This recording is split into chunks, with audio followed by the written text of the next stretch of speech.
Job ఆఫర్లు, ఇంకా కొన్ని చాలా పెద్ద జాబ్ ఆఫర్లు అంటే జాబ్ ఆఫర్లు కాదు, జస్ట్ జాబ్స్ వచ్చినాయి. కానీ అతను ఎట్లా అంటే అతను ఇల్లు కట్టుకుంటాడు. దాని తర్వాత ఒక న్యూ వెడ్ కపుల్ అడుగుతారు అనమాట, ప్లీజ్ మా ఇల్లుని కట్టండి అని. ఈయన అని ఉంటాడు. ఎట్లా అంటే అతనికి కట్టడం అంత ఎక్స్పర్ట్ గానే వచ్చు, ఎందుకంటే అతను ఓన్ హౌస్ కట్టుకుంటాడు. సో ఎట్లయినా ఈ ఎక్స్పెరిమెంట్ అప్పటికే స్టార్ట్ చేసి ఇస్తాడు. అంటే ఓకే అని చెప్తాడు. సో ఇది స్టార్ట్ చేసినప్పుడు స్టార్ట్ అవుతుంది, చాలా బాగుంటుంది. ఇంకా ట్విస్టులు బాగానే తీసుకుంటాయి. ఎట్లా అంటే అతను చాలా ఫేమస్, ఒక మిలియనర్ అవుతాడు లిటరల్గా అయితే. కానీ అతను గ్రేట్ ఏంటంటే ఎక్స్పెరిమెంట్ లో కొన్ని ఇంపాసిబుల్ థింగ్స్ కూడా ఉంటాయి. దానికి నో అని అనలేదు. అతనికి ఒక్కొక్కసారి అనిపించేది, అంటే ఇప్పుడు ఈ ఎగ్జాంపుల్ మంచిగా అనిపిస్తుంది నాకైతే. అతనికి ఒక అతను యాక్చువల్లీ జార్జియాలో బయటకు వెళ్తాడు, అంటే బేసిక్గా ఇక్కడ ఒక ఇంకో మీటింగ్ కి బయటకు వెళ్తాడు. ఆ మీటింగ్ లో అయిపోయే ముందు అయిపోతుంది. దాని తర్వాత అతనికి ఏదో తినబోద్ది అవుతుంది. తినేటప్పుడు అతనికి ఏమనిపిస్తుంది, జస్ట్ ఏదైనా సింపుల్ గా బ్రౌన్ రైస్ ఇంకా కొన్ని వెజిటేబుల్స్ తినవదవ్వదు. కానీ ఆయన నాన్ వెజ్ తినడు. కానీ ఎక్కడ చూసినా ఒక మంచి రెస్టారెంట్కి వెళ్దాం అనుకున్నాడు ఫస్ట్ లో, లాస్ట్ కి బ్రౌన్ రైస్ ఇంకా వెజిటేబుల్స్ అనుకుంటాడు. కానీ ఎక్కడ చూసినా ఒక టౌన్ స్క్వేర్ అని ఇక్కడ మధ్యలో సిటీ మధ్యలో ఉంటుంది. ఇట్లా అని ఎక్కడ ఏ టర్న్ తీసుకున్నా మళ్ళీ మిస్టేక్ టర్న్ తీసుకుని అక్కడికి వచ్చినట్టు అనిపించేది. అంటే ఇక్కడ యూనివర్స్ ఏదో నాకు చెప్పడానికి ట్రై చేస్తుంది అని అనుకుని ఒక చిన్న గల్లీలోకి వెళ్తాడు. ఆ గల్లీలో ఒక షాప్ ఉంటుంది. అప్పుడు అక్కడ ఏం రాసిందో తెలుసా? ఏం రాసిందంటే today specials brown rice and vegetables. అట్లా యూనివర్స్ చాలా హెల్ప్ చేసింది. ఇంకా ఇతను మిలియనర్ అయిండు. కానీ అతను యాక్చువల్లీ అతను మనీ ఉండాలి, జస్ట్ లివ్ చేయాలని ఉండే అంతే. కానీ మెడిటేషన్ కూడా యాక్చువల్లీ మెడిటేషన్ అని ఉండదు, కానీ యోగా అని ఉంటుంది. అందుకే అది చేస్తూ హీ రిసీవ్డ్ గైడెన్స్ అనమాట. ఇంకా ఫస్ట్ స్టార్టింగ్ ఎట్లా స్టార్ట్ చేసిందంటే అతని మైండ్ లో ఊరికే వాయిస్ ఉండేది. ఊరికే ఏమన్నా వాయిస్ అనేది, ఈరోజు వర్షం పడుతుందంటే అబ్బా ఇప్పుడే పడాల్సి వచ్చిందా, రేపు పడచ్చు కదా, లేకపోతే నిన్న పడుతుండొచ్చు కదా, ఎండ వస్తా అబ్బా ఇంత వేడి ఉందా, లేకపోతే ఈరోజు మెన్యూకి ఏదైనా ఉంది అతనికి అబ్బా ఈ రోజే ఉండాలా. అట్లా ఎప్పుడు ఏదో నెగిటివ్ గా చెప్పేది. అంటే పాజిటివ్ అయితే మంచిగానే ఊరికే ఏదో చెప్పేది, నెగిటివ్ గా చెప్పేది. అందుకే ఆయనకు ఊరికే అబ్బా అని అనిపించేది. అందుకే దాని తర్వాత అతని ఫ్రెండ్ని అడుగుతాడు. యాక్చువల్గా ఎక్స్ వైఫ్ వాళ్ళ బ్రదర్ ని అడుగుతాడు. అప్పుడు రాన్ పేరు. అప్పుడు ఆయన ఏమంటాడు, ఓ నాకు అర్థమైంది, నా వాయిస్ ఊరికే ఏమైనా చెప్తానే ఉంటుంది, అస్సలు చట్టపడదు అని అంటాడు. ఆయన కూడా మంచి ఎక్స్పీరియన్స్ ఉన్నట్టుంది కదా. అందుకే ఆ వాయిస్ నుంచి అతను సజెస్ట్ చేస్తాడు. ఈయన వెళ్తాడు ఈ పార్ట్ లో. అంటే ఆయన వెళ్ళినప్పుడు వండర్ఫుల్ జర్నీ. ఇతను ఏం చేస్తాడు తెలుసా, గేమ్, నాకైతే ఒక గేమ్ లా అనిపించేది బుక్. ఆ వాయిస్ ఏం చెప్తుందో ఎప్పుడు ఆపోజిట్ చేసేది, ఆపోజిట్ గేమ్ లాగా. సో ఇదేమో ఫస్ట్ ఏమో ఒక టీచర్ లాగా అతని క్యాంపస్ మీద జాబ్ వచ్చింది. మైండ్ లో వాయిస్ ఏమో ఏంటి ఈ జాబా, అట్లుండే అసలు వద్దు. బేసిక్ గా నాకు వర్డ్ గుర్తు లేదు, వద్దు అని అంటున్నాడు. నో NO నో అని అంటున్నాడు. సో ఈయన ఎక్స్పెరిమెంట్ అప్పటికే స్టార్ట్ చేసింది మంచిగా. అందుకే అతను ఇట్లుండే అయినా, ఎందుకంటే అతను ఒక స్టూడెంట్ మంచి చదివేది, అందుకే మన జాబ్ లా వచ్చింది. కానీ కొంచెం పెద్ద జాబ్ అనమాట. యాక్చువల్ జాబ్ టీచర్ లా కాదు, కానీ వాళ్ళు క్యాంపస్ హెడ్ ని ఎలెక్ట్ చేస్తుంటే ఎలెక్టెడ్ పర్సన్ ఈ డిగ్రీ లేకుండే. యాక్చువల్లీ చాలా మంచి బ్యాంకర్, కానీ ఈ డిగ్రీ లేకుండే. అందుకే ఇతను చేయాలని డిసైడ్ అయ్యారు. $350 శాలరీ. అందుకే ఇతను తీసుకుంటాడు జాబ్ లాస్ట్కి. అంటే టీనేజ్లో ఉండే యాక్చువల్గా అంటే అప్పుడే స్టార్ట్ చేసిన ఎంతైనా కొంచెం ఉంటుంది కదా ఎంత అనుకున్నా. అందుకే ఆయన ఇట్లుండే అసలు ఏం రాకుండే, నో అని చెప్పలేకపోతున్నాయి. ఎందుకంటే నో అని ఆ ఎక్స్పెరిమెంట్ స్టార్ట్ చేసిందో నో చెప్పలేదు, కానీ ఎట్లనో ఎస్ అని వచ్చేసింది అట్లా బయటికి. అప్పటి నుంచి ఎక్స్పెరిమెంట్ రియల్గా బిగిన్ అయింది. దాని తర్వాత ఈ జాబ్ ఆఫర్ వల్ల యాక్చువల్గా ఈ డిగ్రీ లేదని చెప్పినారా, ఆ పర్సన్ 2 ఎగ్జామ్స్ రాయాలి పాస్ అవ్వాలంటే ఈ డిగ్రీకి. సో ఆ డిగ్రీ వచ్చి జాబ్ రావాలంటే ఈ 2 ఎగ్జామ్స్ పాస్ అవ్వాలి. ఇతను ఈ మైకీ అని ఉంటుంది ఇప్పుడు, మిక్కీయో మైకీయో, నేను మిక్కీ అంట. అతను టీచ్ చేస్తాడు, అట్లా బిగిన్ అవుతుంది. ఇప్పుడు లాస్ట్ ఏమవుతుంది అంటే అతను 2 ఎగ్జామ్స్ లో 1 ఎగ్జామ్ కి టీచ్ చేస్తాడు. అదర్ ఎగ్జామ్ ఎట్లా నేర్చుకున్నాను తెలీదు. 2 ఎగ్జామ్స్ కి చెప్పింది, కానీ ఫస్ట్ ఎగ్జామ్ అతను కూడా స్టడీ చేసిండు. సో ఈ ఫస్ట్ ఎగ్జామ్ నువ్వు రాయొచ్చు కదా అని సడన్ గా సజెస్ట్ చేసిండు. అతను చదవలేదా, ఎట్లా రాస్తాడు, రాసిన పెద్ద సున్నం వస్తుందో అని అనుకుంటాడు. ఎట్లయినా ఫెయిల్ అవుతా కదా, ఎనివే నేను రాసి ఫెయిల్ అయితే మనం ఏదో ఉంటుంది, ఎక్స్పెరిమెంట్ ఏదో చేస్తారా అని అనుకొని రాసిండు. దాని మంచిగా ఫస్ట్ ఎగ్జామ్ మంచిగా ఉండే కాబట్టి మంచిగా రాసిండు. సెకండ్ ఎగ్జామ్ అస్సలు ఏం చదువుకోలేదు కదా, అందుకే ఏం చేసిండంటే ధ్యానం కాదని కూర్చుండు. ఆ బుక్ మొత్తం చదువుకోవాలి. అప్పుడు ఆయన ఇట్లా కళ్ళు మూసుకొని బుక్ పట్టుకుంటాడు. అప్పుడు సడన్ గా 2 పేజెస్ వస్తాయి, విండు కూడా ఉండదు, ఆయన 2 పేజెస్ వచ్చేస్తుంది. ఎట్లా అని అనుకొని 2 పేజెస్ చదువుకుంటాడు. ఫెయిల్ అవుతా కదా, ఏమైతే ట్రై చేస్తాయి అని చదువుకుంటాడు. నెక్స్ట్ డే ఏమైతే తెలుసా, ఎగ్జామ్ వస్తుంది, కానీ అన్ని ఈ పేజ్ లో ఉన్న క్వశ్చన్స్ వస్తాయి. సో రాసిండు, పాస్ అయిండు, జాబ్ వచ్చింది.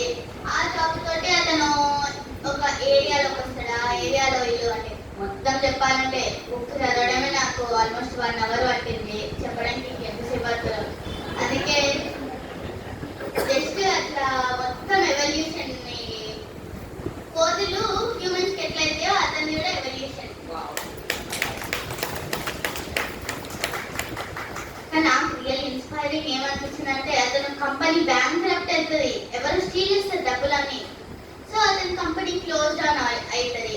అప్పుడు ట్విస్ట్, కానీ అప్పుడేమవుతుంది అంటే అతను రియల్ లోపల ఏముంటానో అప్పుడు అదే అయింది. అంటే అతనికి యాక్చువల్గా పెద్ద కంపెనీ ఆన్ చేసుకొని ఇంత డబ్బులు అంత అదేం లేకుండే, జస్ట్ మెడిటేషన్ అంటే యోగా అది స్ప్రెడ్ చేయాలని ఉండే. ఇంకా దానివల్ల అతను టెంపుల్ కూడా కడతాడు తెలుసా, అతని ల్యాండ్ లో ఇల్లు అంత స్పేస్ లేకుండే. కానీ ఎట్లా అంటే ఆ టెంపుల్ ఎప్పుడు టెంపుల్ ఆఫ్ ద యూనివర్స్ అంటుందా పేరు. ఆ యూనివర్స్ ఎప్పుడు ఎవరు ఎక్స్పాండింగ్, అప్పుడు లాస్ట్ కి కంపెనీ పోతుంది, కానీ టెంపుల్ ఎట్లా అంటే చిన్న చిన్న జాబ్ ఉంటాయి కదా, అవి తీసుకొని లాస్ట్ కి డొనేషన్స్ ఇవన్నీ. ఇంకా అతను ఎప్పుడు లాస్ట్ ఒక కంప్యూటర్ తెలియదు, అంటే అతను పిహెచ్డీనో అట్లాంటి ఫీల్డ్స్ తెలుసుకోండు. సో కంప్యూటర్ అసలు తెలియదు, కానీ చదువుకొని దాంట్లో పెద్ద కంపెనీ స్టార్ట్ చేస్తాడు. అట్లా మొత్తం కనెక్షన్. ఇంకా యూనివర్స్ యాక్చువల్గా మనం just if we let the universe, అప్పుడు యాక్చువల్గా what it is capable of అని తెలుస్తుంది. అందుకే నేను ట్రై చేసిన, ఇంకా అతను టెంపుల్ గూగుల్ చేసిన, ఎందుకంటే అక్కడికి యాక్చువల్లీ వెళ్ళలేను కాబట్టి, ఇప్పుడు ప్రెసెంట్గా కోవిడ్ వెళ్ళలేను కాబట్టి జస్ట్ గూగుల్ చేసిన. Almost 190 acres. అతను ఒక ఇల్లు కూడా కట్టుకొని లేని person 190 acres of land surrounding the temple. ఇంకా టెంపుల్ ఎంత పెద్ద ఉంటుంది. ఇంకా అతను బటర్ఫ్లై రూప్ అంటే చాలా కష్టం బిల్డ్ చేసే రూప్, ఆ రూప్ టెంపుల్ కి కట్టిండు.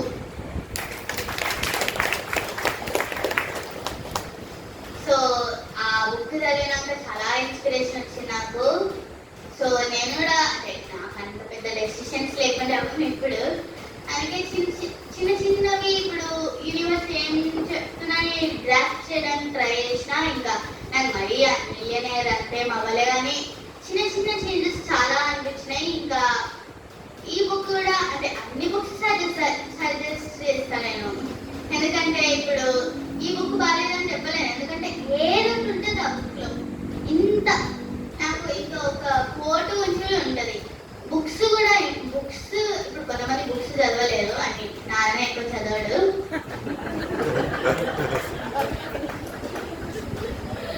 అందుకే కానీ బేసిక్గా నాకు చెప్పాలని ఉన్నది కోర్స్. ఇప్పుడు ఇవన్నీ నాకు తెలుగు చదవడం రాదు, లేకపోతే ఇవన్నీ చదివి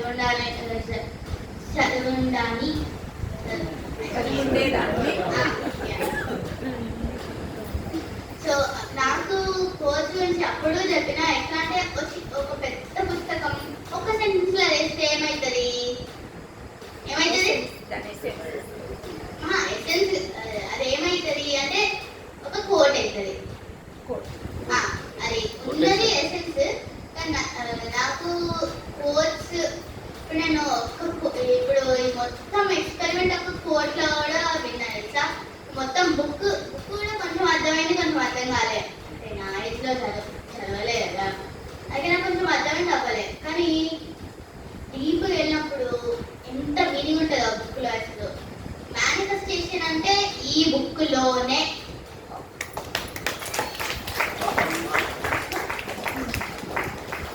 చూసారా దాంట్లో ఎంత ప్యూరిటీ ఉంది అంటే చెప్పాలన్న తపన కాదు, తను ఒక బుక్ చదివితే తను అయిపోతుంది అందులో. ఆ భావాన్ని ఎక్స్ప్రెస్ చేయడానికి భాష చాలదండి, అయినా తను మాక్సిమం ట్రై చేస్తుంది చూడండి. అది మనం ఆ స్థితికి వెళ్తేనే తన వైబ్రేషన్ లో మాత్రమే దాన్ని అర్థం చేసుకోగలం. అది ఎంత పూర్వజన్మ సుకృతం అంటే ఒక కోట్ లో చెప్పడం అంటే ఆమె చెప్తుంది యూనివర్స్ మనల్ని ఎట్లా అట్రాక్ట్ చేస్తుంది. దాని టోటల్ మీనింగ్ ఏంటంటే మనమే universe, you create your own reality. అంటే చాయిస్ గురించి కానీ నాకు తను చెప్పే ఏ స్థితిలో చెప్తుందో 100% ఆ స్థితి అర్థమవుతుంది. ఎందుకంటే నేను అనుకుంటా నాకు ఇంగ్లీష్ రాదే, నేను చదివి ఉండేదాన్ని, తను అలా ఫీల్ అవుతుంది. అసలు బుక్ చదవడం అనేది గొప్ప వరం అండి. మనం బుక్ చదువుతుంటే అక్షరాలు మన కణాలలోకి వెళ్తుంటే నాకు కూడా అంత డీప్ లెవెల్లో అసలు గ్రేట్ పాప, నువ్వు చాలా చాలా ఏకులగూడెంలో మీరు మొన్న పిరమిడ్ కన్స్ట్రక్షన్ చేశారు కదా, అంతకుముందు నవీన్ రెడ్డి సార్ మేము ఇద్దరం వెళ్ళాము, వాళ్ళ ఇంట్లో భోజనం కూడా చేశాం. అసలు ఆ ఇల్లే ఒక వైబ్రేషన్. బెంగళూరు నుంచి వచ్చిన వాళ్ళు 1 minute లో ట్రాన్స్లోకి వెళ్ళింది మేడం. ఆ రోజు ఇక్కడ స్పీచ్ ఇచ్చేది, అక్కడ ఫుల్ ఎనర్జీస్. వీళ్ళ మదర్ గ్రేట్ ఎనర్జీ, వీళ్ళ మిసెస్ మంచి స్పీచ్ ఇచ్చింది మొన్న, గ్రేట్. వీరు అది ఆపైతిగా అనంతం. అంటే ఆ ఇల్లే ఒక దేవాలయం, ఒక ఎనర్జీ. అటువంటి ప్లేస్ లో చెరువు పక్కకి చెట్ల మధ్యన అద్భుతమైన పిల్లలు కట్టాడు సార్. ఇంకో పాప అక్క కూతురు కూడా ఆర్టిస్ట్ అండ్ ఇంకొక అమ్మాయి కూడా ఉంది, ఆర్ట్స్ చేస్తుంటుంది. చూసారా ఎంత అద్భుత ప్రపంచం ఇది. మనం ఎంత ఎలా అనిపించింది చెప్పండి పాప గురించి. ఇంకో మాస్టర్ ఉన్నాడు సాయి లోకేష్, నిలబడుతూ తర్వాత వీడు కూడా గ్రేటెస్ట్ మాస్టర్. వాడు చిన్నగా ఉన్నప్పుడు ఈ సత్యసాయి బాబా చనిపోయాడు. నేను అప్పుడు వెళ్ళా, వాడు గ్రౌండ్ లో ఆడుకుంటూ మన డాడీ సత్యసాయి బాబా చనిపోయాడు అని చెప్తాడు. టీవీ పెడితే 5 minutes బిఫోర్ చనిపోతాడు. వాడు మెడిటేషన్ చేస్తే హవర్స్ క్రియేట్ చేస్తాడు. మెడిటేషన్ మీద బుక్ రాసినవాడు. మళ్ళీ ఎప్పుడైనా క్లాస్ పెట్టిస్తా అబ్బాయిది. అంటే ఒక్కొక్క మాస్టర్ ఒక పౌర్ణమి పెట్టి వాడు ట్రెక్కింగ్ చేస్తాడు. చాలా గ్రేటెస్ట్ పర్సన్ అసలు, చాలా మామూలు వ్యక్తి కాదు. మెడిటేషన్ కూర్చుంటే 1 hour 1.5 ఇలా కూర్చుంటాడు కదలడు. జన్మా చక్రంలో చిన్నప్పుడు చాలా చిన్నప్పుడు ఇప్పుడు కూడా ఎప్పుడు కంప్యూటర్లో ఉంటాడు. గేమ్స్ అవి టోటల్ గా వాళ్ళ డాడీ స్పేస్ కదా వాళ్ళ మదర్ పక్కకి. స్పేస్ గురించి ఇంట్రెస్ట్ పడి ఓకే, మనము ఇప్పుడు టైం అయింది.